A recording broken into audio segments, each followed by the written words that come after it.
welcome to Lions Draft Weekend Live. The Wizards have outscored the Pistons in the third quarter. Hollywood edition of Lions Game Plan, post-game live from Soldier Field. I'm Tori Petry.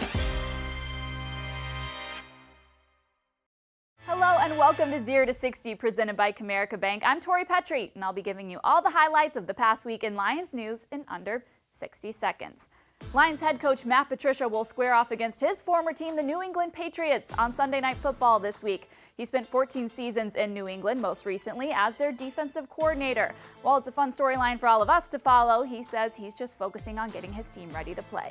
The Detroit Lions have defeated the New England Patriots. It's a phrase not many of us expected to hear earlier in the day, but it has happened with the Lions' 26-10 win over the Patriots tonight on Sunday Night Football. I'm Tori Petry, joined by Lions analyst Lomas Brown.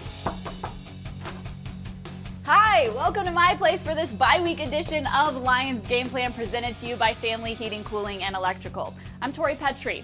This week, since it's the bye, I just get to hang around and do some of the things I don't usually have time for the rest of the season. I'll be catching up on things like laundry. I also get to hang out more with my cat Rory. He's pretty happy I'll be around more this week. The Lions should be pretty happy after beating the Packers on Sunday. Matt Shepard is with Glover Quinn now to talk about the defense's performance during the first 5 weeks of the season, and it's brought to you by Ford. Yeah, two of the biggest pieces of news this week on both sides of the football today is that the Lions had to place wide receiver Marvin Jones Jr. on IR with his knee injury. So that's a big loss for the Lions. But on the Rams side, they're getting a guy back. They brought back cornerback Aqib Talib from IR this week. So kind of a little bit of an imbalance there in terms of the Lions losing a wide receiver, the Rams gaining a cornerback, but that's the way it goes in the NFL. And I think that's a recipe for success for this Lions defense. Get some of these finger wags in here. Get some of the finger wags in there for sure.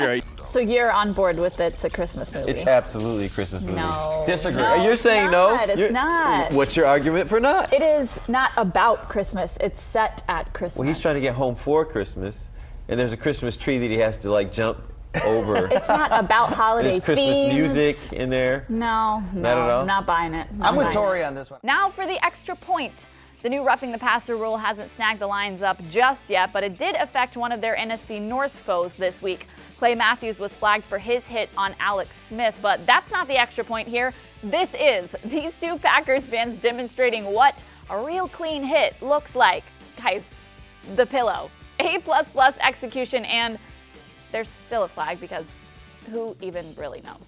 This Week 17 game between the Lions and Green Bay has had pretty big playoff implications these past few years. They played in 2014 in Week 17, 2016 in Week 17, and those games were for all the marbles in the division. They were essentially division championship games. Now this year is a little bit different. You are watching Lions Post-Game Live. I'm Tori Petry alongside Lomas Brown. You just heard from quarterback Matthew Stafford about the Lions' 20-19 win over the Carolina Panthers, their first win since October 21st. It's been nearly a month for them, Lomas. What felt different in this game? One of those plays, I got to say, is one of my favorite plays I've seen all season long. The big man touchdown from Taylor Decker. First, before we break down the film, I just got to ask, what inspired you guys to install that play? Let's take a look at it on film. We hear the announcer say that 68 is reported eligible. How does this play unfold?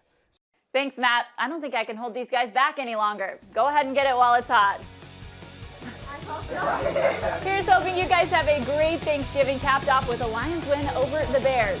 I'm Tori Petry. Thanks for watching. Hey, make sure you guys save me some, okay? Finally, we'll wrap things up with something that reminds us all of what really matters when we take a look around the league on this week's Extra Point. There has been so much tragedy in Southern California this week, much of it impacting the community around the LA Rams. The Thousand Oaks shooting happened just 4 miles away from the Rams practice facility, and the Woolsey fire has forced at least 45 Rams employees to evacuate their homes. But amidst the devastation, Rams tackle Andrew Whitworth donated his game check to the families of the victims of the Thousand Oaks shooting. And after the game Sunday, quarterback Jared Goff said he hoped the Rams win provided some joy and some regularity to those who are hurting. It's those things, those lights in the darkness, that are part of why we are all so passionate about sports. While watching the stretch of games I know has been frustrating for Lions fans, perspective. That's it for this week's Tori's Take presented by Priority Health.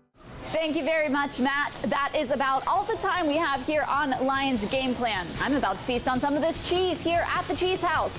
even if it's from Wisconsin. Here's hoping the Lions can feast on the Packers and silence the Cheeseheads at Ford Field on Sunday. I'm Tori Petry. Thanks for watching and enjoy the game.